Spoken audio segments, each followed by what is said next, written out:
Thank you for joining me for this Lifeway study of the Gospel of Matthew, chapters 14 to 28.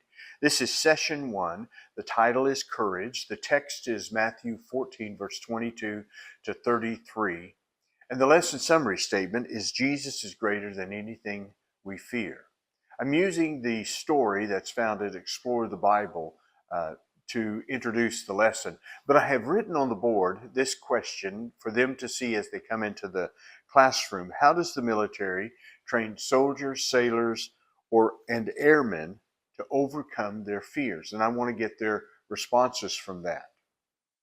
And then after that, I want to mention this to them. In C.S. Lewis's Chronicles of Narnia, in the book Prince Caspian, there's a scene in which Aslan, the lion who represents Christ, is speaking to one of the girls, and she says to him, "You seem so large, you have grown." And Aslan responds to the child, "No, I have not grown, but you have grown in your understanding of me." And that is what is supposed to happen in our Christian faith. Jesus doesn't get any larger. What gets larger is our understanding of who he is. He becomes greater. And that is the outcome and the point of what's happening in this story that Matthew is telling us. So oftentimes we focus on the event, Peter getting out of the boat and walking on water. But what Matthew focuses on in this story is at the conclusion of the story, how the disciples have come to see that Jesus is even greater than they ever believed and could have imagined. That's after significant things like the feeding of the 5,000. Every Sunday school lesson in this quarter, with the exception of maybe 2, starts with the word Jesus. So this study that we're into in Matthew is all about Jesus. And at the conclusion of our time together in our study of Matthew, chapter 14 to 28, it's my prayer that Jesus will be greater. And this statement, Jesus is greater than anything we fear, will be true of all, will be something we believe in even more strongly. We all have fears, and like Peter, we're to face those fears with Jesus. Now, point number 1 is Jesus' presence. Matthew chapter 14, verse 22 to 27. I want to just walk through the text and give some explanation because there's really a great deal of information here. And when you have a lot of information to share, it's a time to have a bit of a monologue. Not a great deal of it because their class wants to participate. And I hope that you're not just lecturing all the time. I hope you're finding ways to draw the class in to discuss and learn from the text and to share what they're learning. But sometimes you just need to take a moment and you need to cover some information because covering that information is really vital to understanding the deeper meaning of the text. And so that's what I intend to do with these passages. Let me just give you an example as I read through it. And of course, I won't be able to do everything that you will discover in your studies. Verse 22, immediately he made the disciples get into the boat and go ahead of him to the other side while he dismissed the crowds. This follows the feeding of the 5,000. That's one miracle that, including the resurrection, that's included in all of the Gospels. It had such a profound effect. John tells us that after that, the people wanted to make Jesus king. And of course, it wasn't the king that he came to be, and it wasn't time for him to assert his role as king. And no doubt the disciples were getting caught up into that. So it uses a very strong word. He compels them. He forcefully drives them to get into the boat and get away because he obviously doesn't want them to be caught up in the excitement and enthusiasm of the crowd. The other thing is then he dismisses the crowd and goes to a place of prayer. Verse 23. After dismissing the crowds, he went up on the mountain by himself to pray. Well into the night, he was there alone. Now, that's an interesting statement in it. Here's Jesus, and Jesus needs to pray. Jesus wants to be alone with the Father. And there's a beautiful balance you see here. There are times that we need to be doing for God. And there are times that we need to be with God. How are you doing with that? Times of doing for God and times of being with God. And notice the amount of time. He no doubt dismissed the disciples to go across the Sea of Galilee, and he sent the crowds away, and it had to be somewhere around the evening time, dusk maybe. And so from that time, let's say 6, 7 o'clock or so, until early in the hours, at least 3 a.m. in the morning, Jesus was spending that time alone with the Father. You talk about an hour of prayer. Here's Jesus spending 8, 9, 10 hours with the Father in prayer. Verse 24, meanwhile the boat was already some distance from the land, battered by the waves, because the wind was against them. The word battered there is a word that can mean terrorized. And so the boat was being terrorized by these waves. Verse 25, Jesus came toward them walking on the sea very early in the morning. And your studies will reveal that it's talking about the fourth watch, probably counting it in terms of Roman time, which would be anywhere from 3 a.m. to 6 a.m. So he comes to them. When the disciples saw him walking on the sea, they were terrified. That's the first thing. It's a ghost. That adds to the emphasis of their terror, and they cried out in fear. The idea is they were disturbed, they were unsettled, they were thrown into confusion. If they could have gotten out of that boat and got away, they would have. But they are stuck in that boat, and here they think is a ghost. Now, the superstition, and it mentions this in your leader's guide, the superstition was of ghosts that walked the ocean, walked the Sea of Galilee at night. Maybe there was something that came to their minds about that. It says, verse 27, immediately Jesus spoke to them, have courage, it is I, don't be afraid. And you can go into an explanation of the word courage. The word has about it the idea of mental or moral strength to venture, to persevere, to withstand danger, fear, or difficulty. So again, it's mental or moral strength to venture forth, to persevere, or to withstand danger, fear, or difficulty. That's what Jesus is asking them to do. Have courage. And the reason is based on the fact that he's present. And it's not just he's present, but it is the I am that is present. And of course, you understand that from Exodus 3, verse 14, where Jesus identifies himself, God the Father identifies himself in that burning bush with these words. And then that next, what follows is what should be obvious. Don't be afraid. Don't be fearful. Don't be terrorized by what is happening. So I'll go into more detail, but that's what I'm saying. I'm wanting to paint the picture of what's happening. The Sea of Galilee is 13 miles long. It's 8 miles wide at its widest part. The place that the disciples are going across are the north part of the Sea of Galilee. That's about 5 miles across. And from when you put the other stories together, you come to see that after exhausting time of working and trying to get across to the other side, they're only about halfway. There's about 5 miles apart where the northern part where they were supposed to go.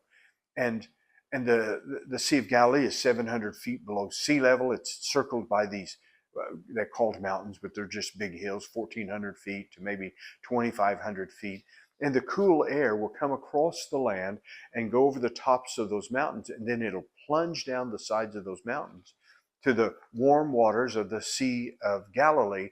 And it has this ability to quickly and immediately stir up a ferocious storm. I mean, the waves could have been as high, I've read, as 8 feet high.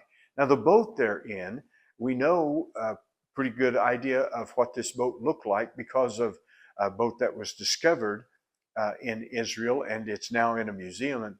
And it's amazing. It's 27 feet long, so it's not even a first down distance in terms of football. It's 7.5 feet wide, and it's 4 1/3 feet deep. Now, imagine if you're in a boat like that with 11 other guys, and you're facing You're facing waves that are 8 foot tall. I mean, you have as much water in the boat as you almost have outside the boat. And these men are working as hard as they can, and they've done it for hours upon hours. And so it's a very desperate situation that's happening here. So I want to describe the scene and help them understand. And what I want the class to do, before I read this, I want to ask them, I'm going to describe the scene for you, but I want you to pay attention to the emotions. So I'll describe the scene. You make a mental list of the emotions. And then after I've gone through the text and painted the scene and give them an explanation of various things, then I want them to ask me, well, what are the emotions that are taking place here? And we'll list those. And then I want to ask, after that, can you think of events in Moses' life where there was fear, but God shows up? Well, there are several opportunities in which Moses and the people of Israel will experience fear, and then God shows up and he rescues them. And then I want to solicit what are some of those points, some of those events in Moses' life. And then I want to ask, what do you suppose Moses and the people of Israel learned about God? Obviously, he's a God of protection. He was a God of provision. He is a God that is powerful. Those kinds of things. They learned something. Those crisis events helped them learn something about God. Now, what about David? Were there events in David's life where he had fear, and yet God shows up? What did God teach David about those fearful events? And what about Elijah? Elijah's another one that had some fearful experiences, and God provides for him. And so then I come to the point, what about you? What are some events in your life that were very challenging, and yet God shows up? What has God shown you, taught you about himself? And that's what the lesson is about. The lesson is saying Jesus is greater than anything we fear. And those fearful events reveal some things to us about Jesus. Now, I suggest that Jesus gave us our response to fear. First of all, the word courage. It means to take action against your fear. Listen again to the definition of courage: mental or moral strength to venture. That is to take the action, to persevere, or to withstand danger, fear, or difficulty. I would suspect that one of the things that they teach sailors, soldiers, and airmen, when you're in a fearful situation, you need to take action, carry out the mission. What's the next thing that needs to be done, and to act upon that? Jesus says to us, take courage, take action. The second thing is I am. And you've gone into an explanation of that. Your class knows a great deal about that. And Jesus, I think, is saying to the disciples, remember who I am. Remember I'm good. Remember I'm great. Remember I'm providing. Remember what I did at the feeding the 5,000. Remember who I am. You could go through Psalm 23 and just walk through that psalm, the various things that it says about who God is. There's an important part of learning about our God.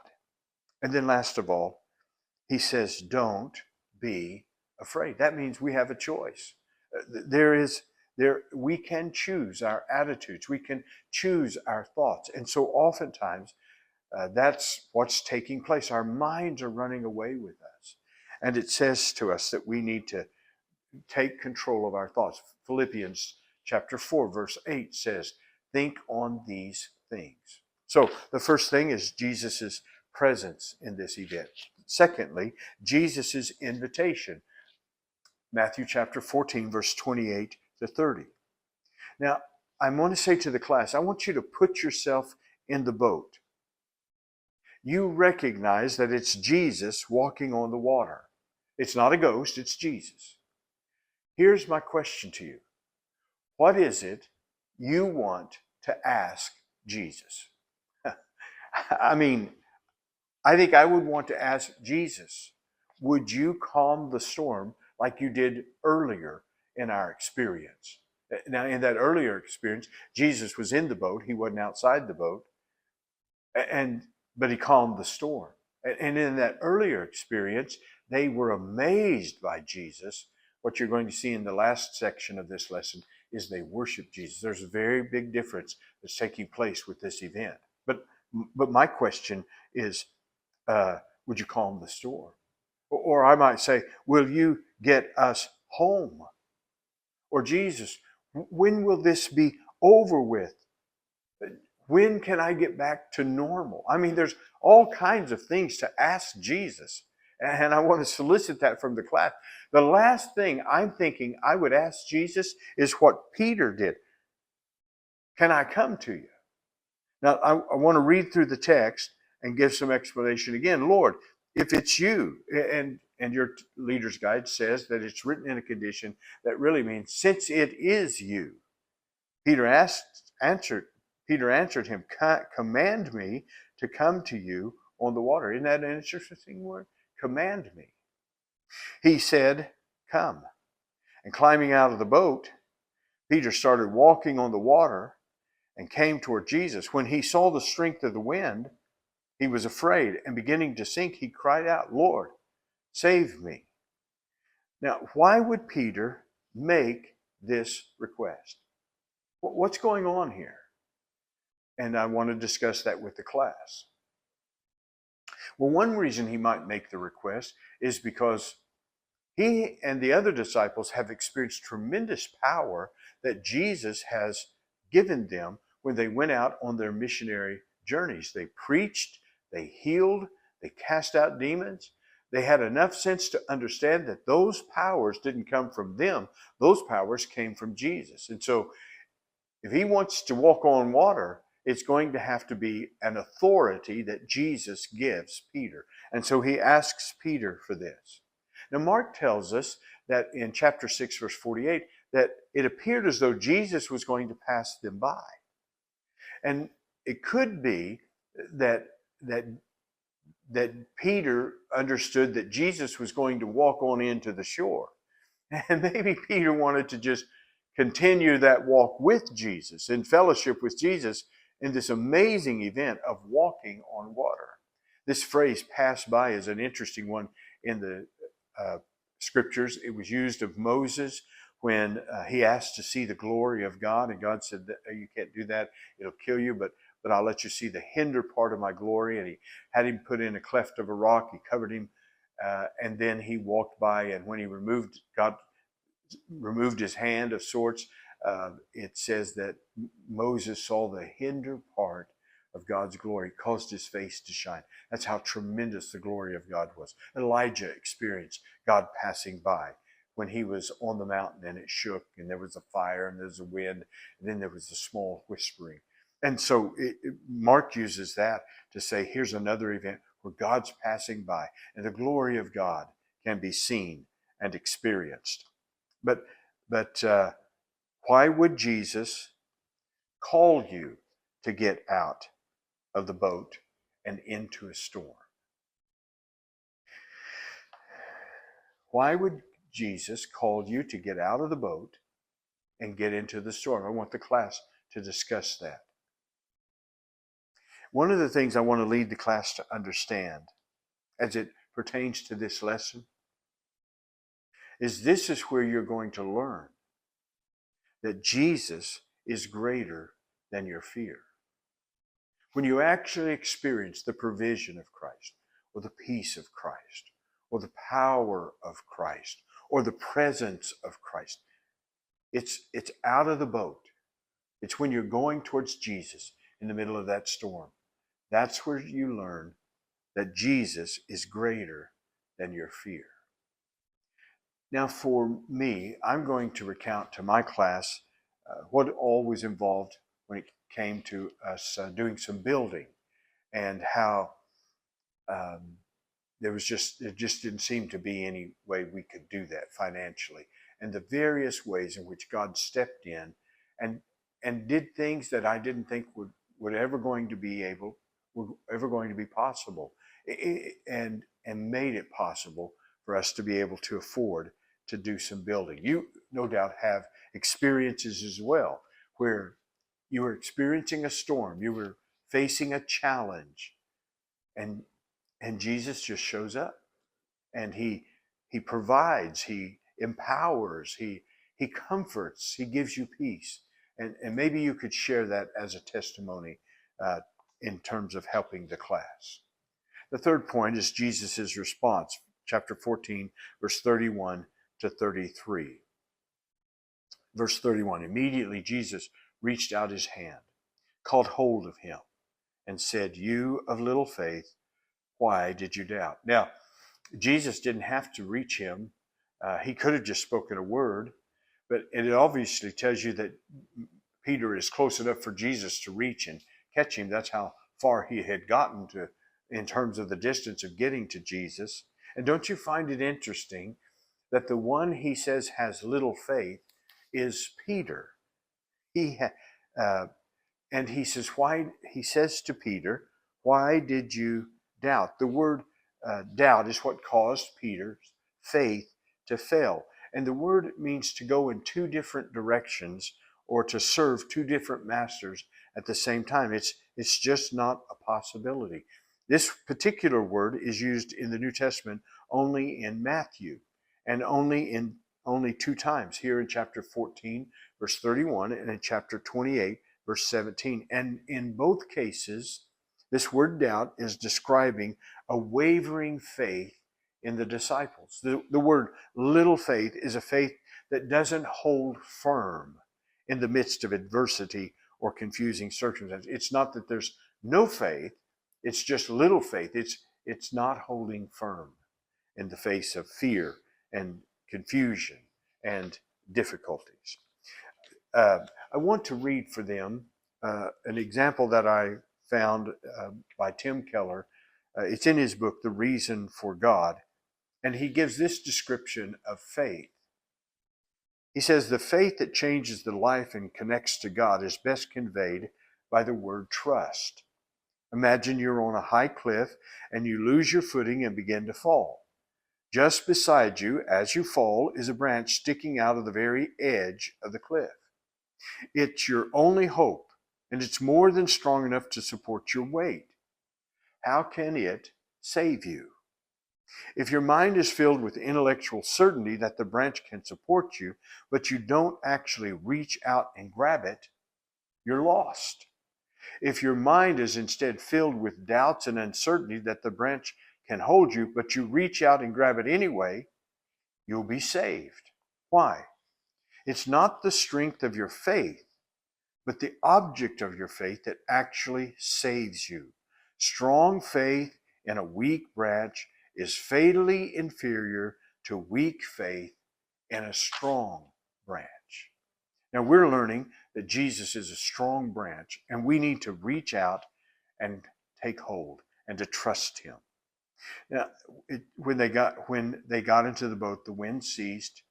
Then those in the boat worshiped him and said, "Truly, you are the Son of God." Verse 32, when they got into the boat and the wind ceased, that is to remind us the storm will pass. It may seem long to us.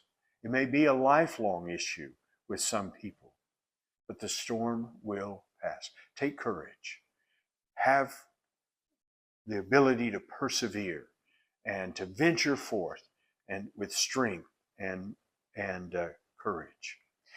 Verse 33, what happens is they worship. Now, as I mentioned earlier, in the first episode with the water, where Jesus stood and spoke a word and the sea went calm, they were amazed. But here, they worship him. And notice, this event helps them to understand something, and they call him the Son of God.